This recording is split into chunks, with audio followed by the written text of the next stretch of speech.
जी जी बिल्कुल एक्टिव। चलें हम शुरू करते हैं। ये एक और पार्टिसिपेंट आ रहे हैं। बस एक अच्छा मिनट ठीक। लगेगा जी। जी बेहतर। और क्या मैं हाल है, थोड़ा सा कैसी लेट रही? हो गया दरअसल, कुछ इश्यूज थे। उस वजह से मैं काफी लेट हो गया, कुछ मैंने मसले कोई की मसला वजह नहीं। से।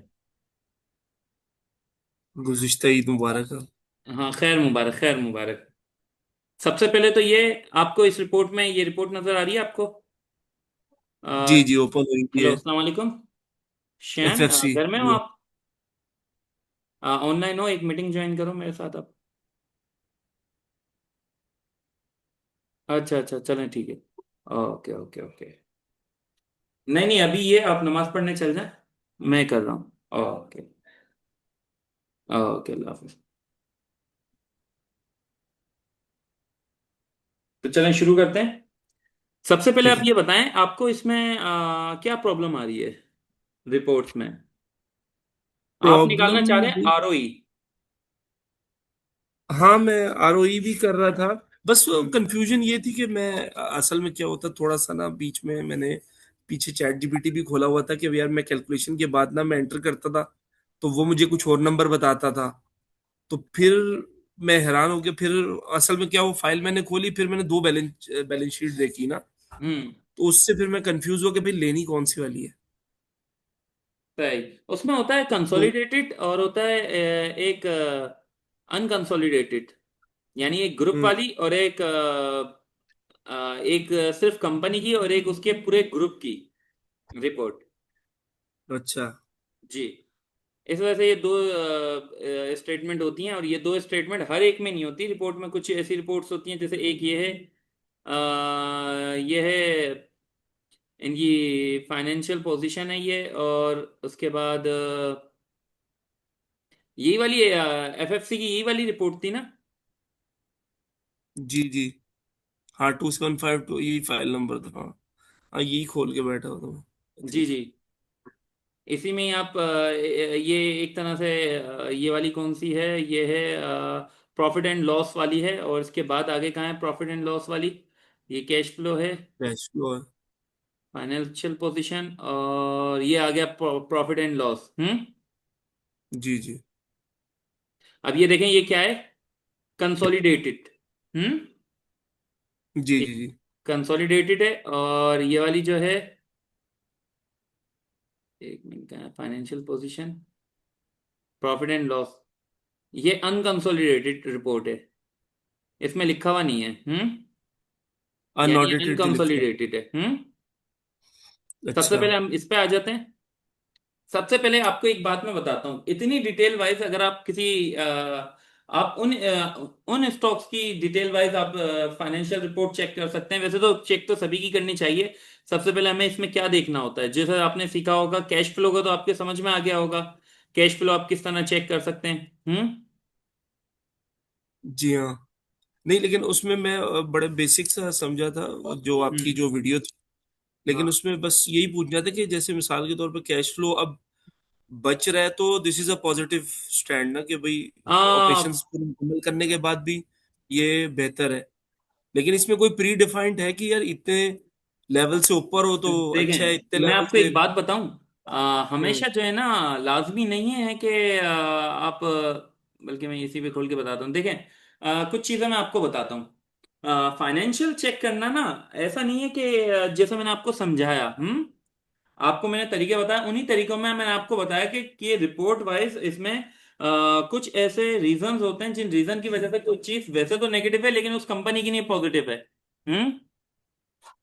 अच्छा। जैसे एक एग्जांपल के लिए डेप्ट। डेप्ट अगर किसी कंपनी पे चढ़ जाए, कोई कंपनी कर्ज में जा रही हो, तो ये नेगेटिव है। जी जी। डेट। ये मेजरली, ये ज्यादातर नेगेटिव है।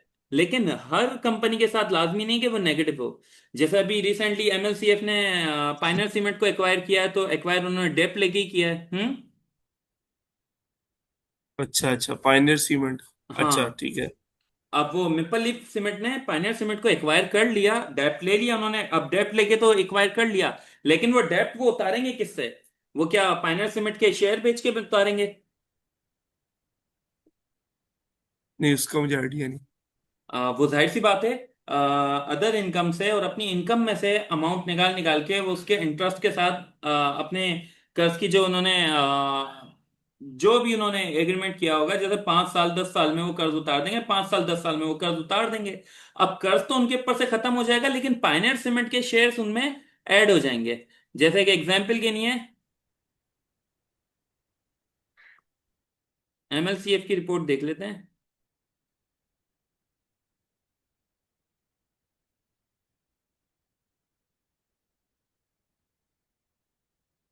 इनका जो फाइनेंशियल रिजल्ट था,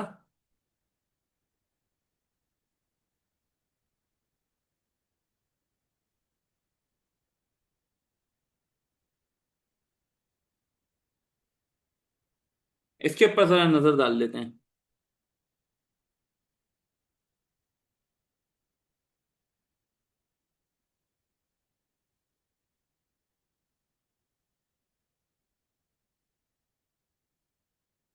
हम्म। इनका कैश फ्लो देख लेते हैं सबसे पहले। देखें, ये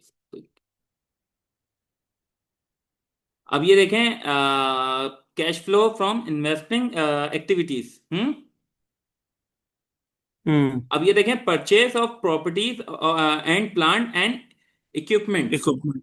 उसमें देखें इन्होंने कितना अमाउंट लगाया हुआ है यहाँ पे। 76 बिलियन होगा, कि ऊपर 3 जीरो और भी होंगे ना। हाँ, ये तो तकरीबन 76 बिलियन। 76 अरब अरब। पीकेआर लगा दिए इन्होंने। इसमें इन्हें ये सही। डिविडेंड रिसीव हुआ, इसमें इन्हें बाकी ये सब यानी कि डिविडेंड रिसीव हुआ, और ये कुछ प्रॉपर्टी इन्होंने सेल की है तो उससे कुछ अमाउंट आया। लेकिन बाकी जगह इनका करेक्ट। अमाउंट गया ही गया है। अब यहाँ पे इतना अमाउंट गया है। और उसी के अंदर देखें हम, तो फिर इनका जाहिर सी बात है, जब इनका कैश फ्लो होगा आखिर में, cash flow end of the period इनके पास नेगेटिव में है कैश फ्लो। इनके हम्म। पास नेगेटिव में है। और अगर हम इसी में देखें,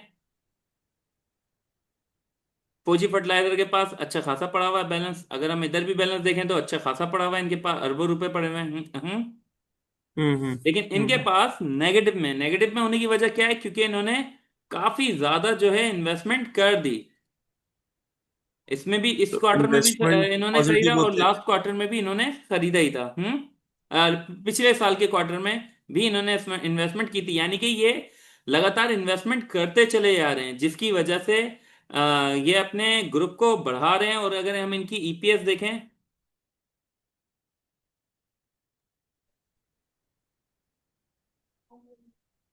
अब ये देखें आप इनकी ईपीएस। सबसे पहले आप ये देखें, हमें क्या देखना होगा? हमें देखना होगा ग्रॉस प्रॉफिट। हम्म। ईपीएस बराबर है, ईपीएस तकरीबन इसमें फर्क है, लेकिन इधर बराबर है। अगर हम देखें 9 मंथ की, तो बराबर है। लेकिन 9 मंथ में आप देखें, लास्ट ईयर, लास्ट 9 मंथ में इनका कितना था ग्रॉस प्रॉफिट, यहाँ पे आप देख रहे हैं। 18 बिलियन। ये तकरीबन अभी बढ़ गया। 10 करोड़ 10 करोड़। आई थिंक 80 करोड़ भर गया, नहीं? हाँ, 80 करोड़ बढ़ गया, यानी कि इनका ईपीएस काफी अच्छा होना चाहिए था। हम्म। हम्म। फिर इनका ईपीएस खराब क्यों आया?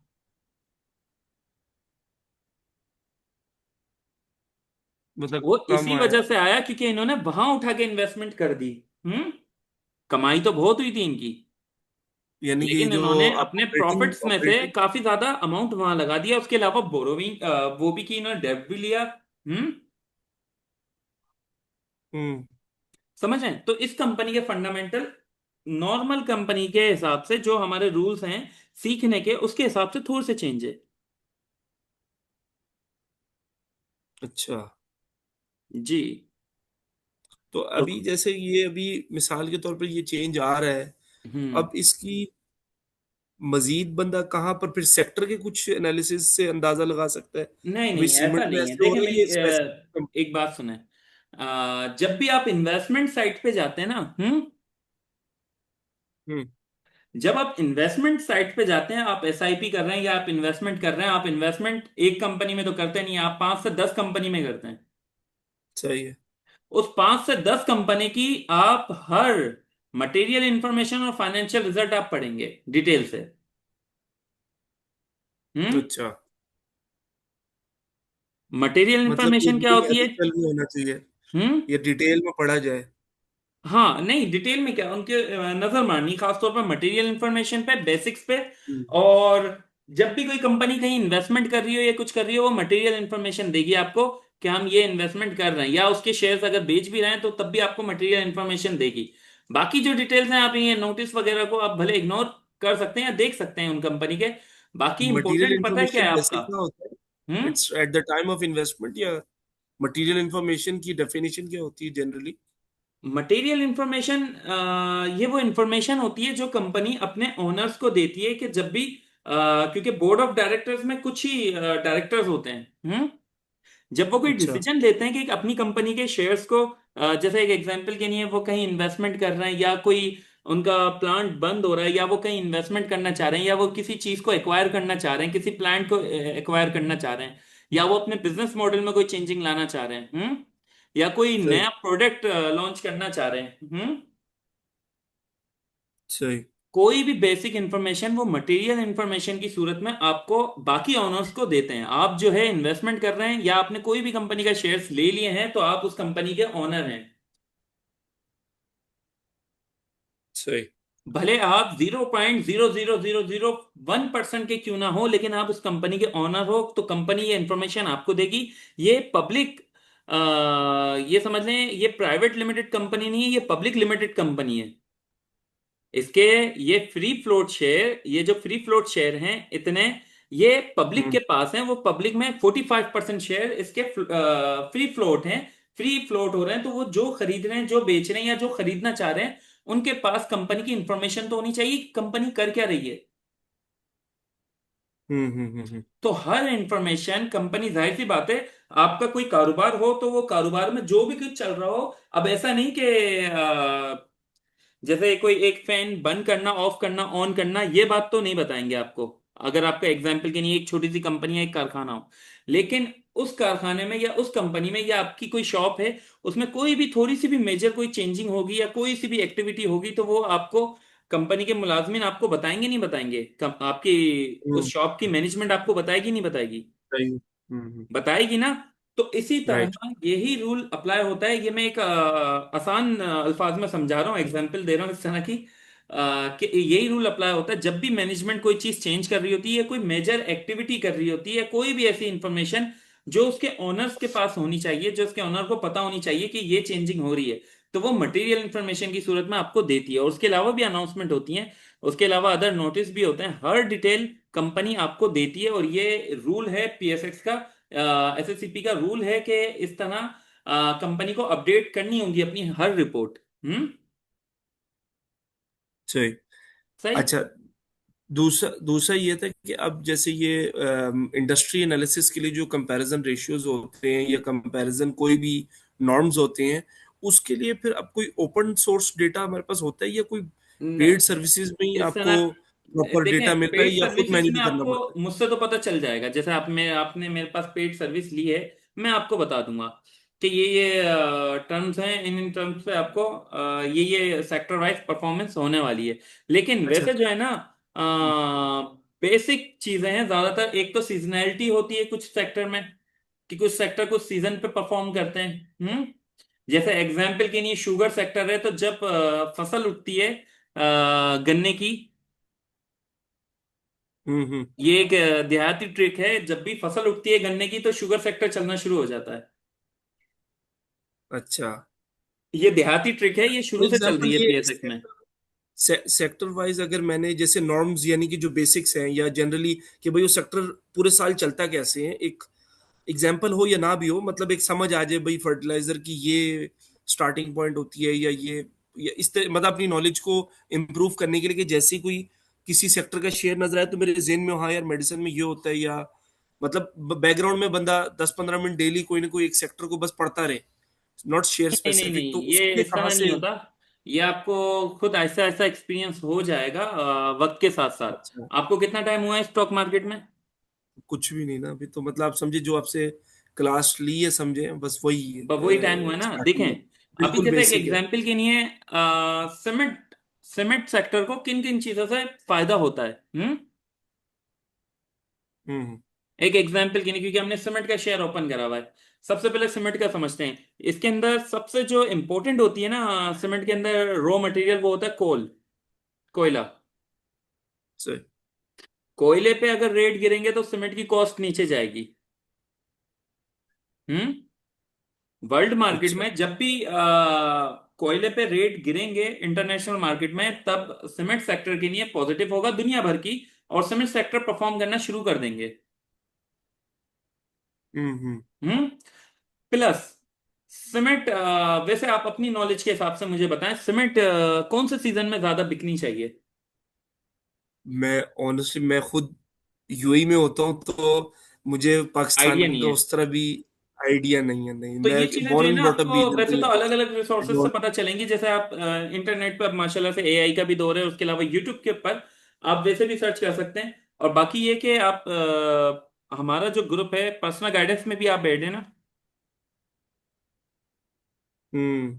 पर्सनल उसमें गाइडेंस असल में में आप ना ऐड वो हैं। डेली ट्रेड की इतनी ज्यादा ऑक्यूपेंस है ना, इस तक की हाँ। बेसिक नॉलेज पे उतनी ज्यादा मैं पढ़ नहीं पा रहा होता। अच्छा, ज्यादातर लोगों का यही होता है, यार खरीद लो बेच लो ना। आप पर्सनल गाइडेंस में तो ऐड हैं, आप स्विंग ग्रुप में मेरी वॉइस हाँ हाँ, मैं सुनते हैं। हूँ बिल्कुल।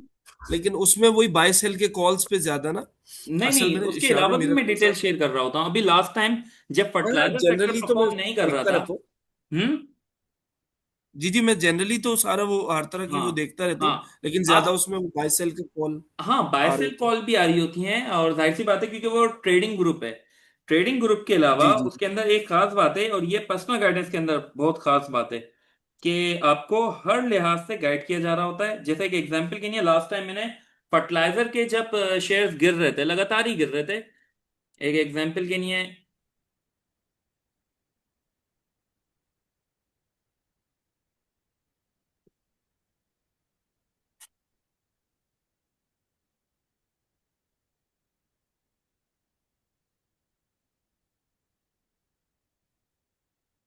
मेरी वॉइस आपने शायद सुनी होगी। लास्ट टाइम ही मैंने शेयर की थी कि फर्टिलाइजर परफॉर्म नहीं कर रहा था पूरा का पूरा सेक्टर, उसके सेल्स का डेटा खराब आ रहा था, हर महीने के खराब आ रहा था। ये इस बीच की बात है। हम्म। कब की, कौन से महीने में? ये तकरीबन मार्च से, और मार्च से तकरीबन। नहीं नहीं, मार्च में मैं ऐड ही नहीं हुआ था। मैं तो ऐड हुआ हूँ आई अच्छा थिंक अच्छा अच्छा अच्छा दो अच्छा। ढाई हफ्ते हुए हैं अभी खाली।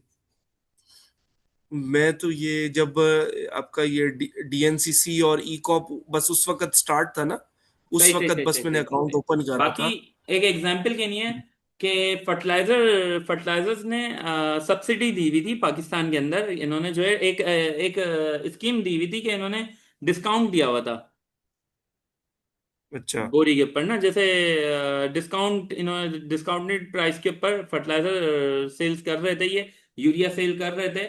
और उस यूरिया के ऊपर जो डिस्काउंट था, तो जाहिर सी बात है किसान ज्यादा खरीद रहे थे। अब हुआ ये, गैस गवर्नमेंट ने दिया था शॉर्टेज हो मतलब? गई। हम्म। गवर्नमेंट ने दिया था? गवर्नमेंट ने नहीं, फर्टिलाइजर्स ने दिया था। वैसे हाँ, गवर्नमेंट अच्छा की अच्छा, फर्टिलाइजर रजामंदी से ही दिया था। कंपनीज। लेकिन इन्होंने दिया था, एक स्कीम निकाली थी, जैसे एक स्कीम सीमेंट सेक्टर निकालते हैं। अब तीन कंपनियां फर्टिलाइजर की, तीनों ने दी हुई थी कि सबसे एक डिस्काउंट दिया हुआ था। एक ये समझ लीजिए एक स्कीम निकाली हुई थी। उस स्कीम की वजह से उनकी फर्टिलाइजर अच्छी बिक रही थी, यूरिया अच्छा बिक रहा था। और फिर उसके बाद आया वो टाइम जब वो यूएस ईरान की वार स्टार्ट हो गई, फिर उसके बाद स्ट्रेट ऑफ हॉर्मुज बंद हो गई, तो एलएनजी गैस शॉर्ट हो गई मुल्क के अंदर। हम्म। हम्म। एलएनजी गैस शॉर्ट हो गई। अब एलएनजी गैस की शॉर्टेज चल रही थी, तो जाहिर सी बात है अब इन फर्टिलाइजर के अंदर सबसे ज्यादा, जैसे मैंने बताया, सीमेंट सेक्टर में जरूरत कोयले की पड़ती है। और मेजर जो कॉस्टली कॉस्ट आती है कोयले की आती है। इसी तरह फर्टिलाइजर में जो मेजर कॉस्ट आती है, वो गैस की आती है। फर्टिलाइजर को हम्म। गैस की जरूरत है। हम्म। अच्छा। जी। तो अब गैस शॉर्ट होने की वजह से जाहिर सी बात है इनकी परफॉर्मेंस, इनकी प्रोडक्शन कैपेसिटी पे फर्क आएगा, और प्रोडक्शन इनकी गिरेगी। हम्म।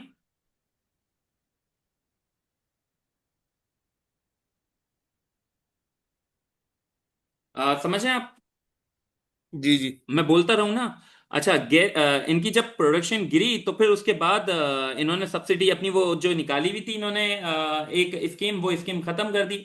और इन्होंने करंट रेट पे बेचना शुरू कर दिया, कि जो रेट मार्केट में है यूरिया के जो होने चाहिए उन्हीं रेट पे इन्होंने बेचा, तो इसकी वजह से इनका सेल्स का डेटा रेगुलरली खराब आना शुरू हो गया। हर महीने इनकी सेल्स का, तकरीबन 2 महीने इनकी सेल्स का डेटा खराब आया, जिसकी वजह से इन्होंने परफॉर्म नहीं किया। सही। और उसी के अंदर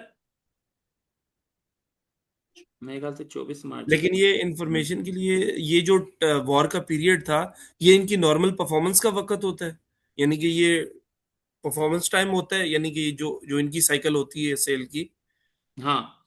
क्या, मैं यहाँ पे समझा सेल नहीं। हो रही होती है, मतलब जैन फेब मार्च में generally.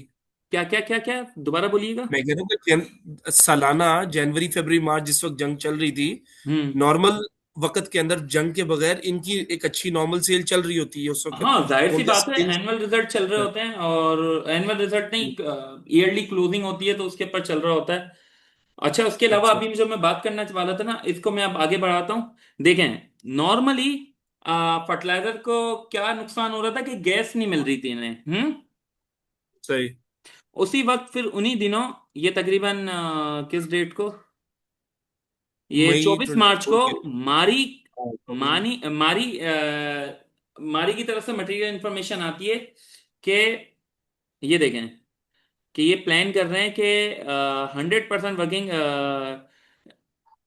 Interest owner and operating operator of Mari gas field, ये गैस प्रोवाइड करेंगे और सही प्रेशर के साथ फर्टिलाइजर्स को। हम्म। हाँ, अच्छा। उनके नेम भी मेंशन किए इन्होंने, फौजी फर्टिलाइजर, एंग्रो फर्टिलाइजर, और उसी के साथ साथ फातिमा फर्टिलाइजर को। हम्म। सही। अब इन्होंने गैस, जो गैस शॉर्ट हो गई थी, जो कतर से गैस नहीं आ रही थी, जिसकी वजह से प्रोडक्शन इनकी गिर रही थी, अब वो गैस मारी फुलफिल मारी कर इन्हें रहा था। प्रोवाइड करना शुरू हो गया था। अच्छा, अच्छा। कतर की शॉर्टेज की वजह से मारी से ले रहे थे। मारी से लेना ठीक। शुरू हो गया था। मारी ने अपना प्रेशर जो प्रेशर इन्हें चाहिए था, उस प्रेशर से गैस इन्हें देना शुरू कर दी थी। बहरहाल, अब इसी तरह एक एग्जाम्पल के लिए है, अगर आप मारी में इन्वेस्टमेंट करना चाह रहे थे, तो फिर मारी के अंदर इशू ये चल रहा था, मारी के ये देखें, इसके लगातार ये यहां तक नहीं, यहां से देखें, इसके अर्निंग गिरना शुरू हो गई थी, ग्रॉस प्रॉफिट इसका गिरना शुरू हो गया था, ये यहां से आप देखें। ईपीएस नहीं देखिएगा, क्योंकि यहाँ पे ये स्प्लिट नहीं हुआ था, हाँ, 3500 रुपये का एक शेयर था, सेकंड, यहाँ पे मुझे 900 रुपये व्यू का अभी शेयर, तक 400 रुपये का पीडीएफ शेयर था। खुली हुई है मेरे लिए। हम्म। आई थिंक चार्ट नहीं दिखा रहा मुझे। हाँ हाँ। हाँ, अब आया, आप ठीक है। इनकी ये देखें, इनकी सेल्स का डेटा जो है वो इतना ज्यादा, सेल्स में इनकी यहाँ पे हमें देखने को मिल सकता है, ये देख रहे हैं आप, हाँ, ये ग्रॉस ड्रॉप प्रॉफिट हुआ जा। मार्जिन इतने कोई खास नहीं आ रहे थे, जिसकी वजह से परफॉर्म नहीं कर रहा था। हम्म। अच्छा। जी। और क्योंकि इनके प्रॉफिट नहीं हो रहे थे, इनकी गैस की इतनी कोई खास प्रोडक्शन नहीं हो रही थी, यानी कि इनकी गवर्नमेंट इनसे नहीं ले रही थी गैस, वो कतर से ले रही थी। और इसी तरह फर्टिलाइजर में भी कतर की गैस यूज हो रही थी। तो अब जब इनकी गैस यूज होने लग गई, तो फिर जाहिर सी बात है इनके लिए भी पॉजिटिव था, मारी के लिए। मारी हम्म। के लिए ये पॉजिटिव है कि अब इसकी अर्निंग बढ़ेंगी, क्योंकि अब ये फर्टिलाइजर को भी गैस देगा। फर्टिलाइजर के लिए ये पॉजिटिव है कि ये इंपोर्टेंट गैस ले रहे थे, अब ये लोकल गैस लेंगे मारी से, और इन्हें सही प्रेशर अच्छा, के साथ ये जो मिलेगी, तो फिर सेल है उनकी। अभी, हम्म। इसकी क्लोजिंग का इफेक्ट आइंदा किस महीने में फिर आएगा, यानी इसकी, स्टॉक्स पे साल पे तो? इन ये जो स्टॉक्स पे ये जो इफेक्ट आना शुरू हो रिपोर्ट है। जाता है जब अच्छा। भी मटेरियल इंफॉर्मेशन आती है। सुने मेरी बात, जब भी ऐसी कोई पॉजिटिव न्यूज आती है, ये होती है पॉजिटिव न्यूज। ये शॉर्ट टर्म के लिए, जैसे एग्जांपल के लिए, ये आई थी 24 मार्च को। 24 मार्च को हम देखते हैं मारी का शेयर में क्या मूव आया था।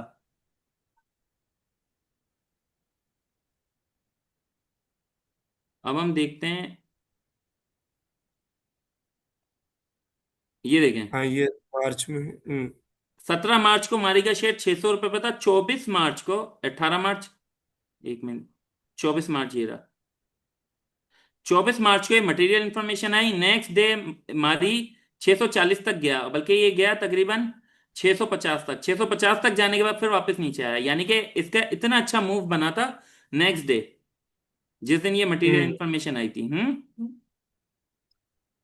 ये किस स्पीड से ये कैच, मतलब विद इन फ्यू आवर्स, में कुछ और रिपोर्ट्स में भी देख रहा था, हम्म। जो दूसरी ग्रुप है ना गाइडेड वाली, जी। जिसमें कुछ शुगर मिल्स की शेयर हुई थी हम्म। डेटा। तो मैंने जस्ट फॉर ए प्रैक्टिस मैंने उधर से वो उसका guided call, EPS. Guided call group ही तो स्विंग ग्रुप है, जिसका मैं बोल रहा था आपको। नहीं नहीं, उसमें जैसे एग्जांपल बता रहा हूँ कि उसमें जैसे ये कॉल आई थी ना, तो हम्म। जैसे कि उनकी स्टेटमेंट हमें आई दोपहर के 1 बजे। आई हम्म। थिंक वो इशू हुई थी 11 11:30 समथिंग। तो विद इन, जब तक रिपोर्ट खोल के मैं कोई मिसाल के तौर पे मैंने सोचा हाँ मैं चेक करता हूँ प्राइस पे कोई इफेक्ट आया, तो वो ऑलरेडी एक जंप ले चुके थी ना जब तक हाँ 1 बजे तक।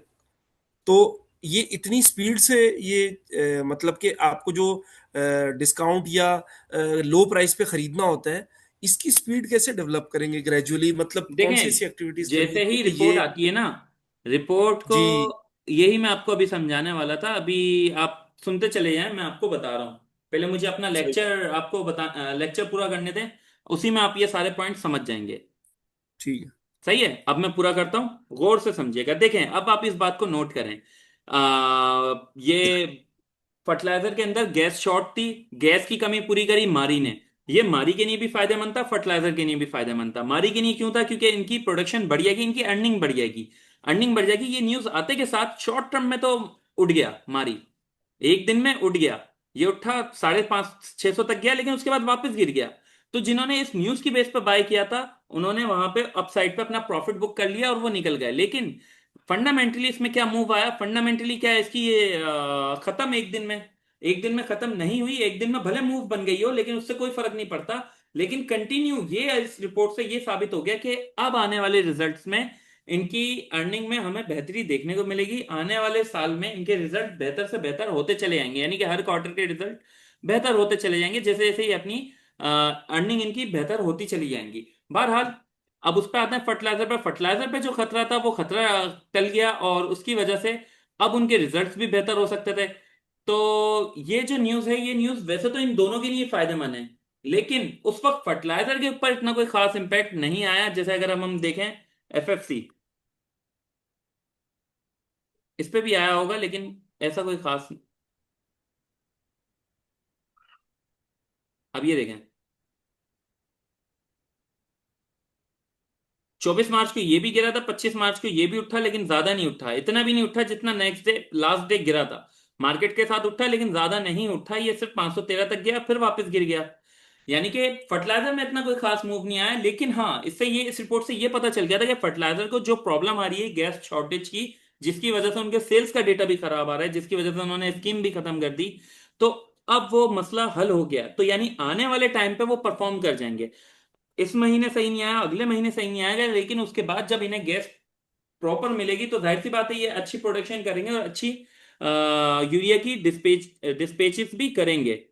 फिर उसी के साथ साथ आपको क्या समझ में आया इसमें? शॉर्ट टर्म वाले जो हैं वो शॉर्ट टर्म ट्रेडर अलग हैं। ये रिपोर्ट देख के जो शॉर्ट टर्म में आप बाय करते हैं ना लोग, वो उसमें पता है क्या होता है? उसमें होता यह है कि अभी एक पॉजिटिव न्यूज आई, वो पॉजिटिव न्यूज आपसे पहले कई बड़े बड़े म्यूचुअल फंड मैनेजर्स हैं जो वो न्यूज पढ़ चुके होंगे, क्योंकि वो न्यूज पूरी नहीं देखते। यानी वो इतनी डिटेल वाइज आप पहले पढ़ेंगे, पढ़ने के बाद आप सोचेंगे कि इससे पॉजिटिव इंपैक्ट आएगा, नेगेटिव इंपैक्ट आएगा, इस बात को समझेंगे। फिर आप शेयर प्राइस देखेंगे, क्या इसमें पॉजिटिव इंपैक्ट आना शुरू हुआ, या फिर आप रिजल्ट देखेंगे। रिजल्ट देख के कि कैसा रिजल्ट आया, जब तक आप देखेंगे, पढ़ेंगे, सोचेंगे, तब तक स्टॉक की प्राइस ऊपर जा चुकी होगी। असल में जो जो मेन बायर हैं, बड़े जो बायर हैं मार्केट के अंदर, जो इंस्टीट्यूशंस हैं, वो रिपोर्ट उनसे वो उनके, एक तो हो सकता है कि उनको पहले से इनसाइड इंफॉर्मेशन होती है, प्लस जैसे ही कोई भी अनाउंसमेंट आती है, उनके पास स्टॉक्स पहले से ही वो होते हैं, यानी कि उनकी लिस्टें अलग होती हैं। हर मैनेजर की अपनी अपनी लिस्ट होती है। उस लिस्ट के अंदर जैसे ही कोई ऐसी मेजर अनाउंसमेंट आती है, वो उसे फौरन पढ़ के फौरन उस पर रिएक्ट करता है। और फौरन अगर वो पॉजिटिव हो, और अगर वो ऐसा सोच रहे हैं, प्लान कर रहे हैं कि इसमें हम पंप और डंप करेंगे स्टॉक प्राइस, तो वो तेजी से बाइंग ऑर्डर लगाते हैं और तेजी से बाइंग करते हैं, स्टॉक प्राइस को ऊपर ले आते हैं। ऊपर ले आने के बाद, जैसे एग्जाम्पल के लिए, ऊपर ले आने के बाद, अब जाहिर सी बात है जब तक वो प्राइस ऊपर गई, एक बड़े ऑर्डर के साथ ऊपर गई, तो अब उसके बाद लोग पढ़ पढ़ के देखते हैं कि यार शेयर प्राइस में कोई मूव आया, वो देखते हैं शेयर तो ऊपर जाने लगा, तो वो लोग बाय करते हैं। और जब लोग बाय करते हैं, तो वो यहां पे प्रॉफिट बुक करते हैं अपना। और इस छोटे से टाइम फ्रेम में वो एक न्यूज से अच्छा प्रॉफिट गेन कर जाते हैं, और गेन करके वो उस वक्त निकल जाते हैं बाहर। और उस वक्त उन्हें बड़े बायर मिल जाते हैं, जो छोटे छोटे इन्वेस्टर होते हैं, जो देखते हैं कि ये रिपोर्ट पॉजिटिव है, और वो लेके बैठ जाते हैं। हम्म। और वो अपना गेन निकाल के चल सही। जाते हैं। लेकिन ऐसी रिपोर्ट से हमें क्या ढूंढना, क्या आइडेंटिफाई करना होता है? ये आइडेंटिफाई करना होता है, अब आप कर रहे हैं fundamental check in for investment purpose. तो इन्वेस्टमेंट पर्पस हम्म, कर रहे हैं तो फिर आपको शॉर्ट टर्म में नहीं करना कुछ भी काम इसमें, आपको करना है लॉन्ग टर्म में। लॉन्ग टर्म में करना है आपने, किसी भी 5 कंपनीज में आपने इन्वेस्टमेंट कर लिया, अब उस 5 कंपनी की इन्वेस्टमेंट में आपने उनकी रिपोर्ट्स चेक कर रहे हैं, अगर उनमें कोई पॉजिटिव न्यूज आई है तो आप अपने जहन में ये जरूर ऐड कर लेंगे कि अब आप इन्वेस्टमेंट या तो अपने पूरा अमाउंट एक साथ लगा दिया, या फिर आप अमाउंट पार्शियली लगा रहे हैं, हर महीने लगा रहे हैं। तो हर महीने लगा रहे हैं तो अब आपको पता है कि अब मेरे को मारी में और फर्टिलाइजर में, अगर आपके पास ये दोनों है पोर्टफोलियो में, तो आपको इन दोनों के अंदर ज्यादा अमाउंट लगाना है, क्योंकि अब इन दोनों में अच्छी मूव बनेगी आने वाले महीनों में। हाँ, अभी से लगा लेंगे जबकि इम्पैक्ट अभी आया हाँ, नहीं है। उसी दिन नहीं, ओके। उसी दिन नहीं, यानी उसके नहीं, बाद। ग्रेजुअली। भाई आप उसी दिन लगाना चाहें उसी दिन लगा लें, न्यूज को इतनी अच्छी है कि आपको लग रहा है। और ये छोटी कंपनियां होती हैं जो एकदम कैपो कैप हो जाती हैं, और कैपो कैप होती भी सीधी सीधी ऊपर चल जाती हैं। हर कंपनी इस तरह नहीं होती, इन्वेस्टमेंट वाली जितनी कंपनियां जो हैवीवेट कंपनियां, वो इस तरह नहीं होती कि कैपो कैप हो जाती हैं, उनमें मूव तो बनती है, खास तौर पर जैसे रिजल्ट, रिजल्ट से पहले ये परफॉर्म करती है, रिजल्ट आने के साथ ही इनमें सेलिंग प्रेशर आ जाता है अक्सर हैवीवेट कंपनीज में। हम्म।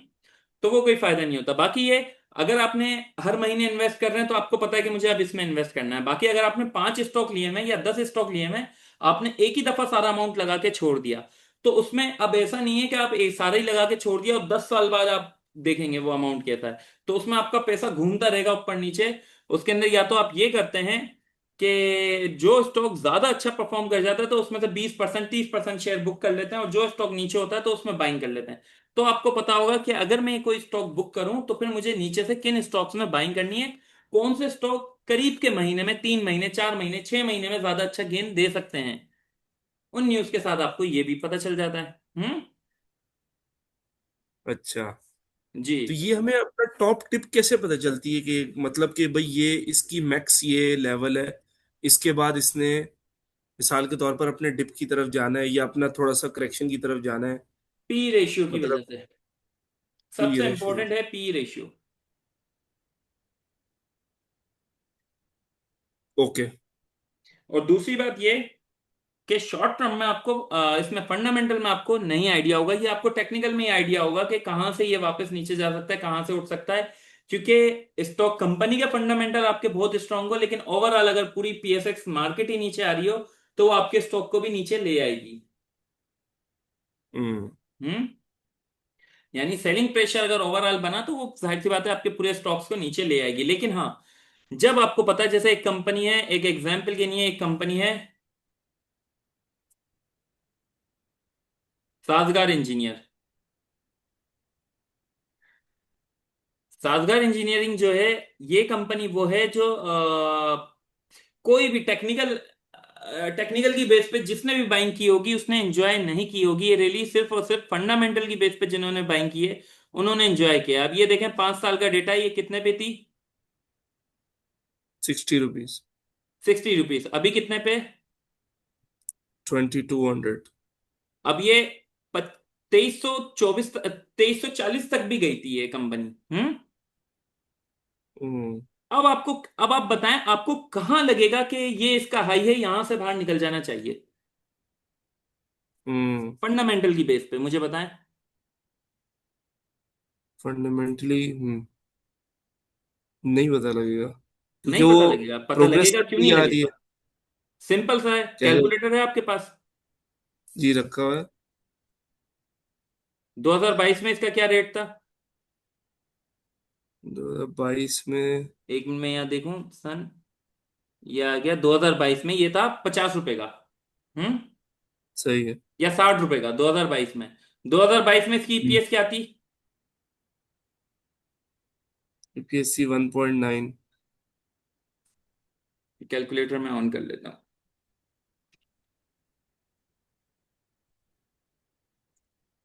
2022 में क्या प्राइस थी? ₹60। ओके। ईपीएस 1.95। एक minute, 1.5 divided by, sorry, sorry sorry sorry sorry, ₹60 divided by 1.95, कितनी आ ठीक है, रही है? थर्टी पी पॉइंट रेशियो कितना आ रहा है? 30.7। ये है खराब पी रेशियो।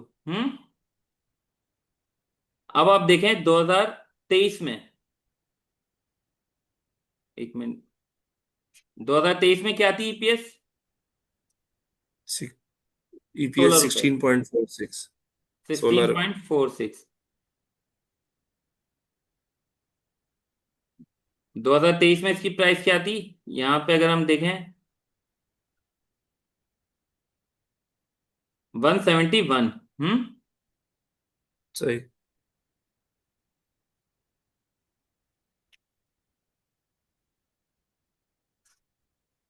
अब पी क्या है इसका? 10.38। पी नीचे आने लग गया। हम्म। सही। सही। अब आप यहाँ पे जिन्होंने बाइंग की थी वो की थी कि ये अपनी व्हीकल लॉन्च कर रहे थे, और ये तो 2022 में ही होना शुरू हो गया था। तकरीबन 2023 में स्टार्ट हो गया था इनका, जो क्या नाम है व्हीकल का इनकी, हाँ, वो हेवल हेवल। हेवल हेवल हेवल लॉन्च की थी हेवल इन्होंने। और GWM। जी जी जी जी।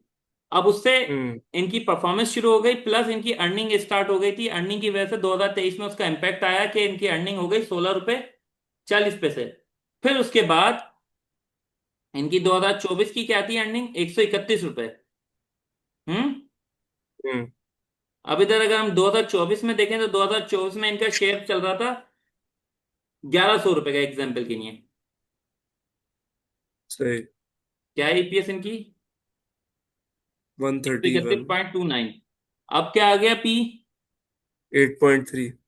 8.3। कम होता जा रहा है। प्राइस ऊपर जा रही है, पी नीचे जा रहा है। तो इससे क्या अलामत होती है? प्राइस टू अर्निंग रेशियो, क्या आप उस प्राइस के ऊपर कितनी अर्निंग ये- कर रहे हैं। अच्छा, तो this is a good sign, P is falling. Yes. नहीं। ओके। अब मैं आपको एक बात ठीक। समझाता हूं।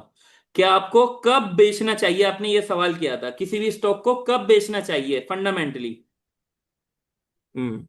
जब तक उसकी अर्निंग उसकी प्राइस से मैच कर, उसके पी से उसको उसकी प्राइस को ओवर वैल्यूड ना कर दें, तब तक आपको नहीं बेचना चाहिए। हम्म। अब अगर हम देखें, इसका हाई लगा 2300 2400 रुपए का, एग्जाम्पल के लिए। वो लगा हम्म। 2026 में, यानी कि 2025 के ईयर के एंड पे। अगर हम देखें 2400,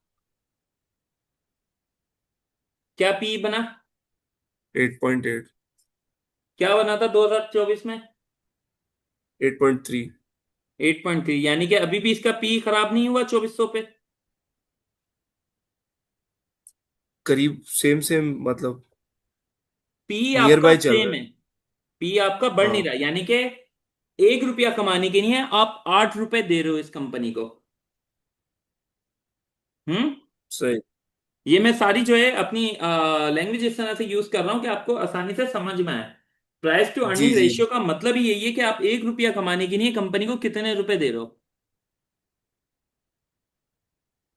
सही। आपके आठ हर आठ 8.3 8.5 रुपए के ऊपर आपके दिए हुए इस कंपनी में, हर 8.5 रुपए की इक्विटी के ऊपर कंपनी आपको 1 रुपया कमा के दे रही है। सेम यही 2024 में था जब शेयर की प्राइस 1000 रुपए थी। सेम 2025 26 यानी में कि है टेम्पो कंटिन्यू कि है। शेयर की प्राइस 2400 2300 रुपए चल रही है। हम्म। सही है। अब एक एग्जाम्पल के लिए, अब हम देखते हैं क्वार्टर वाइज। क्वार्टर वाइज इस तरह होता है, ये देखें अभी आया इसका 106, वैसे तो बहुत जबरदस्त आ गया इसका ईपीएस। अगर 106 क्वार्टर वाइज जब हम देखते हैं तो हम ये लगाते हैं, एक क्वार्टर को 4 से मल्टीप्लाई कर देते हैं, ये इसकी ईपीएस है इस क्वार्टर वाइज। यानी क्वार्टर वाइज क्या बन रही है पी रेशियो? हम्म। 426। 426 अच्छा। बन गई क्वार्टर वाइज।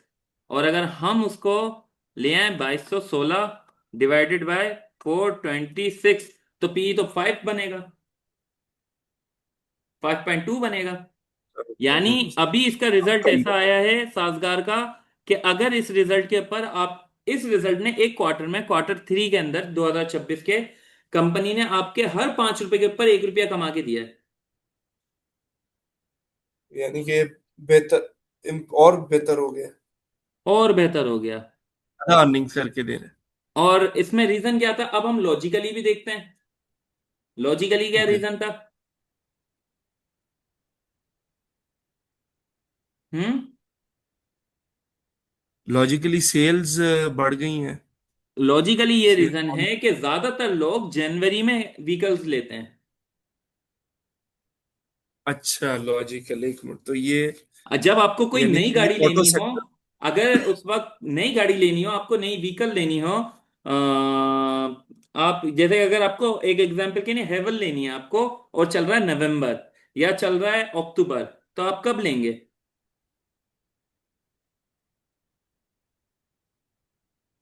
क्या एक कोशिश मिनट मैं। करेंगे कि नए साल में ही ले लेता हूं, नया मॉडल होगा। हम्म। हाँ, नया मॉडल सही है जी। नए मॉडल के चक्कर में अक्सर लोग जनवरी में ज्यादा व्हीकल निकालते हैं, और उसी का इम्पैक्ट जो है नवंबर दिसंबर और अक्टूबर में आता है। नवंबर अक्टूबर में थोड़ी सी कम होती है, नवंबर में और कम हो जाती हैं सेल्स, और दिसंबर में तो बहुत ही ज्यादा गिरी जाती हैं। लॉजिक समझ में आया आपको? यानी कि ये देखें क्वार्टर थ्री का हाँ, 2026 यानी का। पिछले साल का मॉडल कम सस्ता हो जाता है क्योंकि नया वो आने वाला होता है। हो जाता है, लेकिन ज्यादातर लोगों का शौक क्या होता है, इतना सस्ता नहीं होता कि उतने सस्ते पैसों के लिए लोग कोई पुराना मतलब मॉडल ही यूज करें। हर लेटेस्ट बंदा, लो, लेटेस्ट।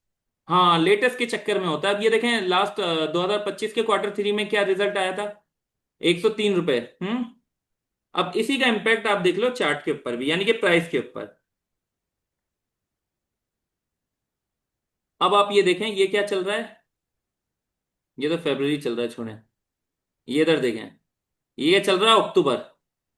अक्टूबर में क्या प्राइस है, क्या हाई लगाया इसने, 2000 रुपए का। हम्म। 2032। हाई लगाया, नीचे आता गया, आता गया, आता गया, नवंबर में भी आया, दिसंबर में भी आया, 25 दिसंबर तक को ये नीचे आता गया। 25 दिसंबर को ये था 1600 रुपए का। क्या कंपनी के फंडामेंटल खराब हो गए थे? नहीं, हम्म। सेल डाउन होगी होगी उस वक्त। जाहिर सी बात है। लोगों ने और वेट फिर किया होगा जनवरी यार कि आया, आ सिर्फ गया जनवरी के अंदर, जनवरी 30 क्योंकि तक वो। हम देखेंगे। हाँ, जनवरी 30 तक कितने का हो गया?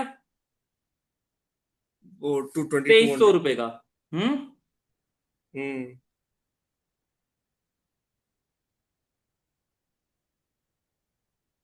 कितने परसेंट? 47% गेन कर गया, 761 रुपए ये। गेन कर गया ये। हम्म। लॉजिक समझ रहे हैं आप? अब सेम इसी तरह का लॉजिक आप इधर आ जाएं। ये क्या चल रहा है, एक मिनट, ये क्या है, ये तो जून है, सॉरी। 2025 फरवरी मार्च अप्रैल। यानी कि पिछले साल दिसंबर 24 में और जैन 25 में देखेंगे तो। हम्म। हालांकि इसमें उल्टा ही हो गया। इधर देखें आप, अगस्त के बाद से हाँ। तकरीबन ये नीचे गिरता रहा, नवंबर में भी नीचे गिरा, दिसंबर में भी नीचे गिरा, 24 दिसंबर तक। लेकिन ये जनवरी में परफॉर्म, दिसंबर के नहीं, ये दिसंबर के, ये कौन सी है, जनवरी? जनवरी के एंड में जाके इम्प्रूव हुआ। हाँ, जनवरी के एंड पे जाके इंप्रूव हुआ है। यहाँ पे थोड़ी सी चेंजिंग हमें देखने को मिली। लेकिन ये लॉजिक है ऑटो सेक्टर में। ऑटो सेक्टर की सेल्स जो है नवंबर दिसंबर में गिरती हैं। उनकी सेल्स का डेटा जाहिर सी बात है जनवरी में भी खराब आता है, क्योंकि जनवरी के अंदर जो डेटा आता है वो दिसंबर का होता है।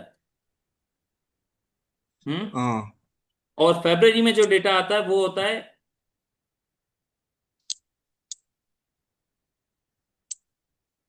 फरवरी में जो डेटा आता है वो होता है जनवरी का। वो फरवरी तक परफॉर्म कर जाते हैं अक्सर ये। और यही इम्पैक्ट हमें इसमें भी देखने को मिलता है क्वार्टर्स के अंदर।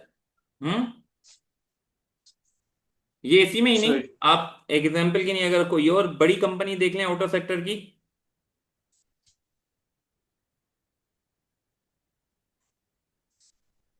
ये किसका मैन्युफैक्चरर है, ये मैं एक्चुअली पढ़ नहीं पाया, बस 2 3 बार नाम देखा है मैंने, गंदारा। ये क्या, हाँ, कौन सी गाड़ियां बनाते हैं? गंदारा तो काफी सारी गाड़ियां बनाती है। अच्छा इसमें मेरे अच्छा। ख्याल से वो भी हैं, मेरे को नाम याद नहीं आ रहे, व्हीकल्स के नेम में भूल जाता हूँ। गंदारे की तो बहुत सारी गाड़ियां हैं। गंदारा बड़ी कंपनी है उसके मुकाबले, साजगार के मुकाबले, यानी कि ग्रुप बड़ा है साजगार के मुकाबले। लेकिन अब तो जाहिर सी बात है, साजगार ने इतनी अच्छी तरक्की कर ली कि वो अब बड़ी कंपनी तो बन गई है इससे। अगर इसकी हम टोटल इक्विटी हम्म। देखें तो इसके मुकाबले में साजगार की ज्यादा है। लेकिन लॉजिक आप समझे? एक मिनट में। जी जी, मैं समझ गया। कोई जैन ऑटो सेक्टर के लिए जंप होता है, जो कि ये फरवरी मार्च है उसके फॉलोइंग ये एक में इफेक्ट होगा। लॉजिक है, एक लॉजिक है, लेकिन ये ऐसा हर दफा नहीं होगा। उसमें काफी सारे लॉजिक भी प्लस ऐड होंगे। अगर दिसंबर में बड़ी रैली आ गई मार्केट के अंदर और जनवरी में मार्केट गिरी, तो वो इन सबको ले डूबेगी। या कोई मेजर बैड न्यूज आ गई, जैसे मार्च में हुई थी, बारिश शुरू हो गई थी, ऐसी बार अगर जनवरी में शुरू हो जाती तो जनवरी में भी, जनवरी फरवरी भी डाउन ही हम्म। रहता ऑटो सेक्टर के लिए। लेकिन लॉजिक क्या है? लॉजिक ये है कि जब भी हम एक स्टॉक की प्राइस बाय करते हैं, एक स्टॉक को, तो जब तक उसका पी खराब नहीं हो रहा तब तक हम उसे फंडामेंटली इन्वेस्टमेंट पर्पस के लिए होल्ड रख सकते हैं। जैसे ही उसका पी खराब हो, और पी खराब होने का मकसद ये नहीं है एक क्वार्टर का खराब हो। अगर आपको पता है इस क्वार्टर का एक अच्छा, लॉजिकली इधर खराब आया है। आर्टिफिशियली इसको थोड़ा स्पॉइल कर, आर्टिफिशियली इसको जरा थोड़ा एक बैड रुख में मुझे दिखाएं तो थोड़ा सा, यानी कि पी, अब खराब पी क्या होगा इसका, मिसाल के तौर पर। यानी अभी तो ये 8.8 पे, 8.3 था, 8.8 हुआ, फिर 5.2 पे आ गया अभी लेटेस्ट। अब इसका खराब पी क्या होगा, मिसाल के तौर पर आइंदा क्वार्टर में ये वापस 10-11 पे चला जाए, एक एग्जाम्पल के लिए, हाँ।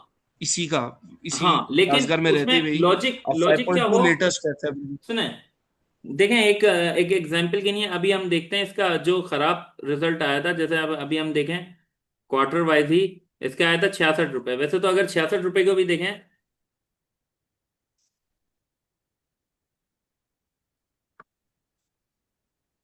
तो ये बन रहा है 266। अगर हम, हम्म। तो तब भी पी इसका बेहतर ही आया है। जब तक पी नहीं, मैं 12 से अज्यूम ऊपर कर ना रहा हूँ हो तब जैसे तक वो क्वार्टर ओवरबॉट फोर नहीं में, होता। नहीं क्वार्टर फोर में हम फंडामेंटली इसको अगर वीक दिखाना चाहे, वीक देखना चाहें, तो फिर क्या फॉर्मूला होगा? यानी Q4 अब अज्यूम करते हैं ना कि खराब हो जाता है एक्स वो वाई मैं एक जेड रीजन एग्जाम्पल से। देता हूं आपको। हाँ। वो मैं एक एग्जाम्पल देता हूं मारी की। हम्म मारी पेट्रोलियम की।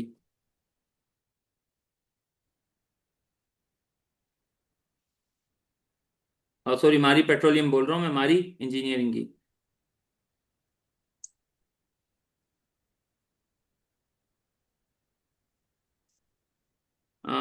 मारी का हमने देखा था, लेकिन चले अभी हम दोबारा देखते हैं।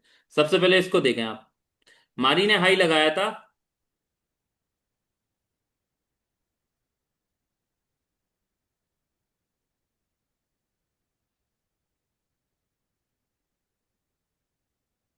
900 का।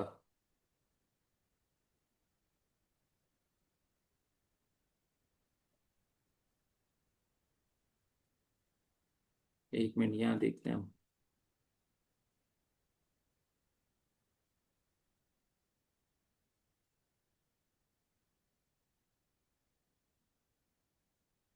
ये रहा।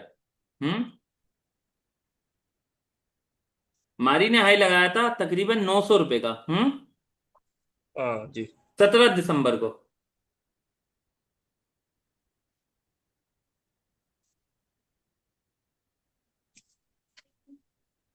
17 दिसंबर 2024 को। दो हजार अच्छा, चौबीस में क्या थी इसकी ईपीएस? 64.37।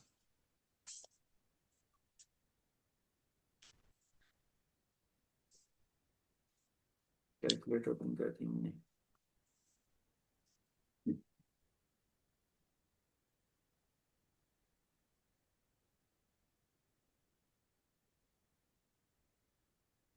क्या आई? इसका पी क्या है? 13.98। 13.9। और उसी से पहले अगर हम देखें 2023 में, 2023 में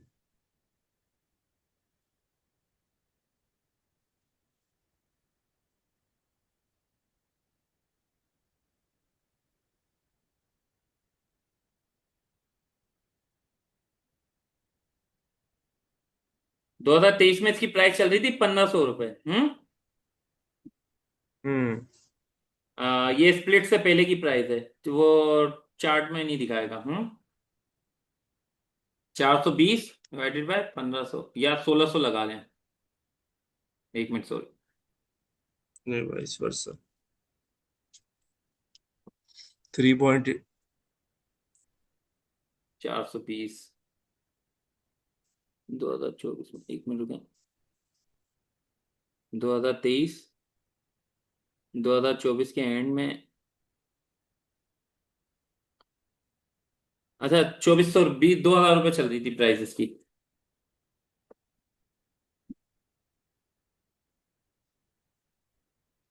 क्या है पी है इसका?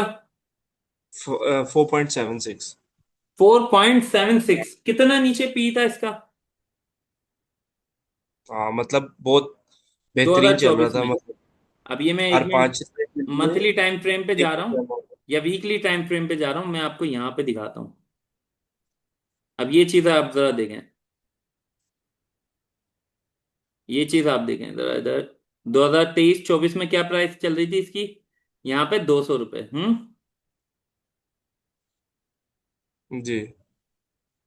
200 रुपये, ये यानी कि स्प्लिट एडजस्ट करने के बाद, हाँ, वरना स्प्लिट की वजह से हम कंफ्यूज हो जाएंगे। पी हमें पता चल गया, यहाँ पी था इसका 4.1। 4.76। हाँ, यानी हर 1 रुपया कमाने के लिए हम इस कंपनी को 4 रुपए दे रहे थे, लेकिन अब इसकी प्राइस कहाँ सही। चली गई? यहाँ चली गई 900 रुपये के ऊपर। सही। प्राइस चली गई 900 रुपये के ऊपर, और पी अर्निंग चला कंपनी गया की खराब 14 हो पे। गई। Sixty earning four company point की सेवन खराब जीरो हो गई। हम्म। वो कैसे खराब हो गई?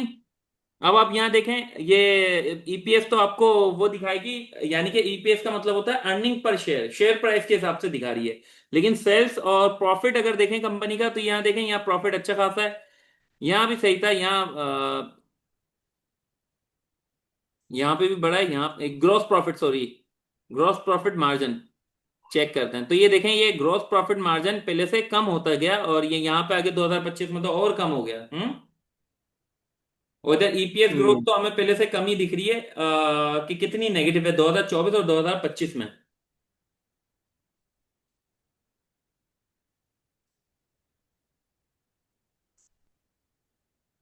उसका रीजन क्या है? उसका रीजन वही है कि जो गैस हम मारी से ले रहे थे, वो गैस हमें कतर से लेनी पड़ रही, गवर्नमेंट के गलत मुआहदे की वजह से, जो कतर से हुआ है। हाँ अच्छा अच्छा। अगर वो मुआहदा फिर से खत्म हो जाता तो इसकी अर्निंग फिर से बेहतर हो जाएंगी, जैसे अब अर्निंग बेहतर हो गई है हमारी की। हम्म यानी कि होंगी फ्यूचर में, क्योंकि अब ये फर्टिलाइजर को गैस देगा, फर्टिलाइजर से जो इसका मुआहदा हुआ है, इससे इसकी अर्निंग में थोड़ी बहुत बेहतरी आ सकती है। उसके अलावा कतर से हमने बहुत कम गैस लिए, तो हमने मारी से लिए, और पाकिस्तान में इसी वजह से एलएनजी गैस शॉर्ट नहीं हुई, क्योंकि मारी दे सकता था, हमारे पास लोकल है। हम कतर से गैस खरीद के उसमें थोड़े से पैसे अपनी जेब से भर के, और हम वही गैस बाहर एक्सपोर्ट कर रहे थे। अच्छा अच्छा अच्छा। गलत मुआहदे की वजह से, कि हमने मुआहदा कर लिया कतर से कि गैस लेने का, उस वजह से, यानी हमारी यूज से भी ज्यादा गैस आई थी। उसके अलावा देखें इसने स्टॉक ने कितना अच्छा परफॉर्म किया है। हम्म 8 रुपए हम्म। से, 4 रुपए से, ये तकरीबन 12 साल के अंदर 4 रुपए से कहाँ पहुंच गया, 900 रुपए पे, बहुत अच्छी रैली करा दी। लेकिन अब इस टाइम पे यहाँ पे बुक करना था इसे, 900 पे। 900 पे से बुक करना था। इसने यहाँ पे क्यों परफॉर्म किया इस वजह से, क्योंकि यहाँ पे हो गया ये स्प्लिट, वो हो गया था बोनस, 800% इसने बोनस अनाउंस किया। 800% बोनस देने के बाद इसकी प्राइस हो गई 3,3500, से हो गई सीधा सीधा 415, 800% बोनस देने के बाद। हम्म हम्म।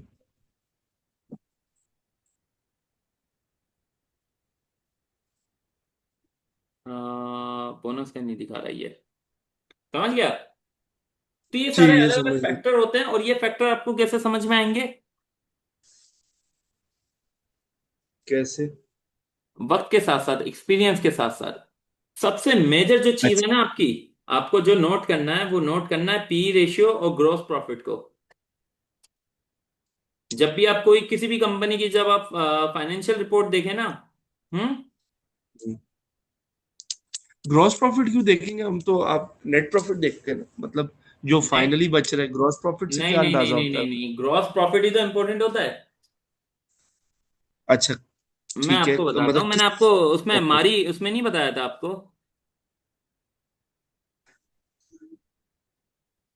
लो, वो डाउनलोड ही नहीं हुई। एमएलसीएफ में एग्जाम्पल दी थी ना मैंने आपको। हाँ वो ऊपर से ओपन भी हुई है।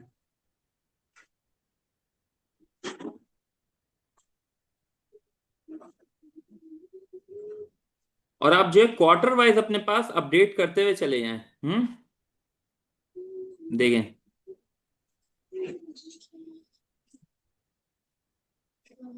क्वार्टर वाइज मतलब जो मेरी प्रीवियस कैलकुलेशन तो वो मैं सेव करता जाऊँ। हाँ, आप अगर अपने पास कोई नोटबुक बना रहे हैं या फिर एक्सेल पे शीट बना रहे हैं तो उसमें ये देखें, ग्रॉस प्रॉफिट जो है, अब ये देखें नेट प्रॉफिट अगर हम देखें।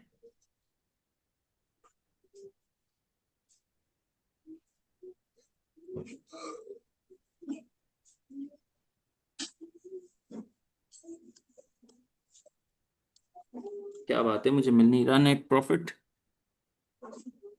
ये आ गया आपका आखिर में नेट प्रॉफिट। कोई चेंजिंग महसूस हो रही है यहाँ पे आपको? हम्म। ग्रॉस प्रॉफिट से नेट प्रॉफिट तक नेट प्रॉफिट में कोई चेंजिंग महसूस हो रही है दोनों के 9th मंथ के रिजल्ट में, भी या? कम हुआ है। हाँ। यानी पिछले साल से कुछ कम हुआ हुआ है ना, दिखा रहा क्या है? कम हुआ हुआ है? ये थोड़ा बहुत से फर्क नहीं पड़ता, कोई इतनी कोई खास अच्छा चेंजिंग अच्छा। नहीं है। और इसमें, हाँ, इसमें कम हुआ हुआ है। अगर हम क्वार्टर वाइज देखें तो कम हुआ हुआ है। अब नेट प्रॉफिट तो कम है।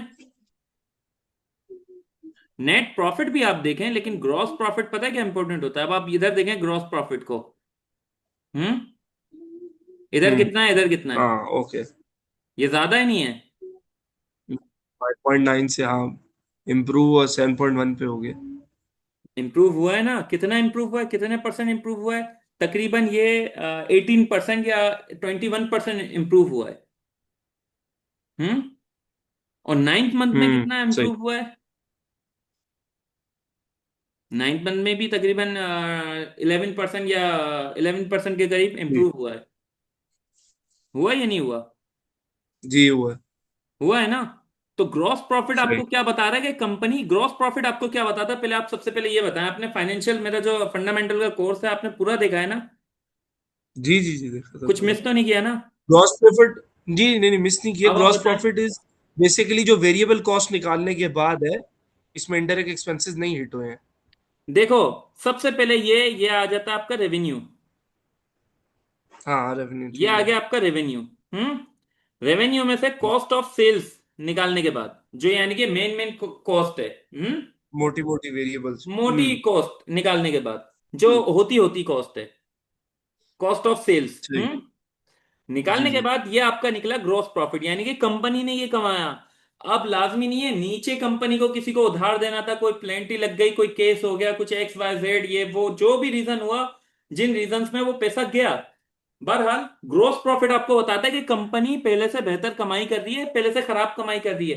एक एग्जाम्पल के लिए, इस कंपनी का ग्रॉस प्रॉफिट इधर ज्यादा होता, इधर कम होता, लेकिन अदर इनकम, ये जो अदर इनकम है ना आपकी, हाँ अदर इनकम अच्छी खासी ऐड हो जाती है यहाँ पे। अच्छी खासी ऐड हो जाती तो वो आपके ईपीएस को बेहतर कर देती। सही। एग्जाम्पल के लिए, ये बहुत लंबी हो जाएगी आज की क्लास ना। ये वैसे होता नहीं है इस तरह जूम पे। ये स्पेशल वो होता है, यानी कि इसके लिए एक स्पेशल अलग कोर्स है, लेकिन आपके लिए मैं इसी वजह से आया हूँ, आपको ये बताने के लिए, ताकि ये जो आपकी कंफ्यूजन है ना वो खत्म हो जाए।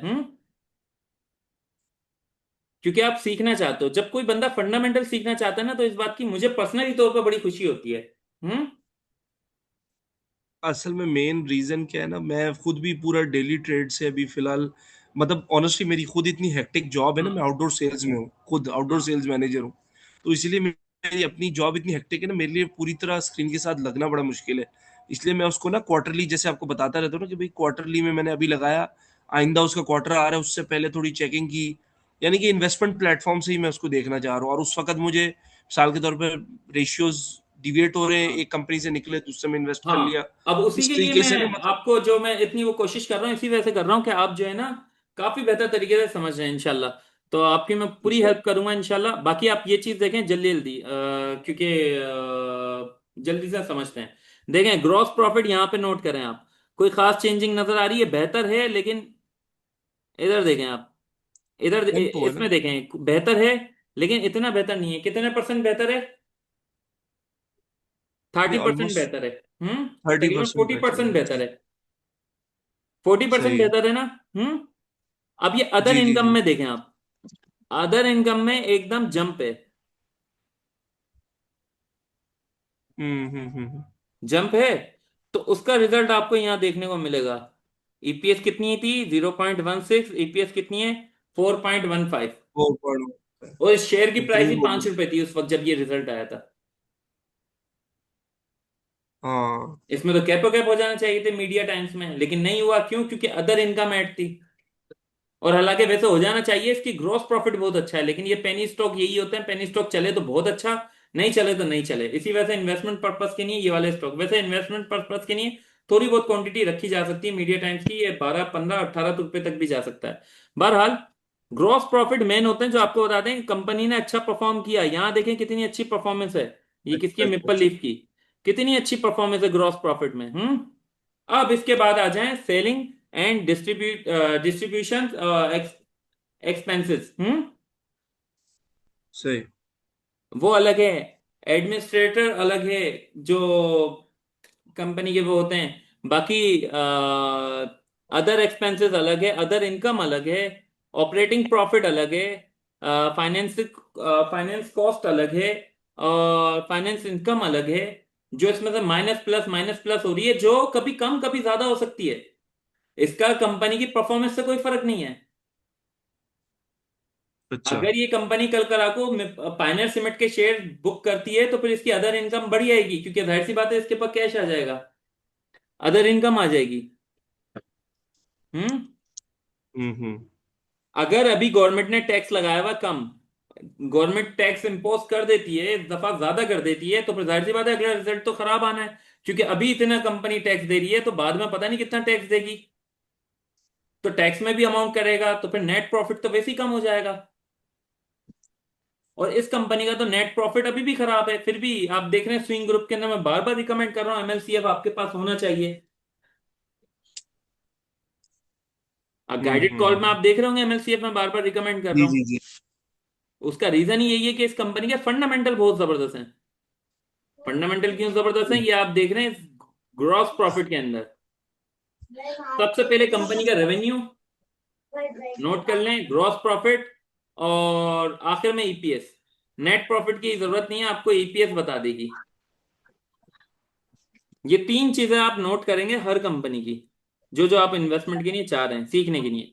फिर उसके बाद इन रिपोर्ट को तो आप पढ़ना समझ गए हैं कि कैसे पढ़ना है, कैसे सीखना है। लेकिन उनको आप न्यूज वाइज, न्यूज के ऊपर फोकस रखें, न्यूज के ऊपर, न्यूज पे ध्यान रखें, तो आपको न्यूज से काफी कुछ सीखने का मौका मिलेगा। हम्म।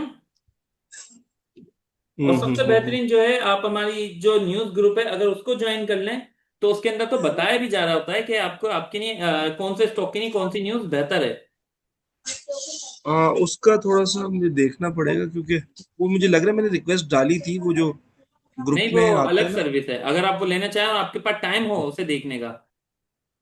अच्छा अच्छा अच्छा, वो अलग सर्विस। ऐसा नहीं कि अगर आपके पास टाइम ही ना हो देखने का, तो फिर क्योंकि इसमें न्यूज आ रही होती है लगातार। हाँ अच्छा, ये अलहदा सर्विस मेरे है। पीसी की जो है, मेरे लैपटॉप की चार्जिंग एंड हो गई है। लैपटॉप कभी भी बंद हो सकता है मेरा।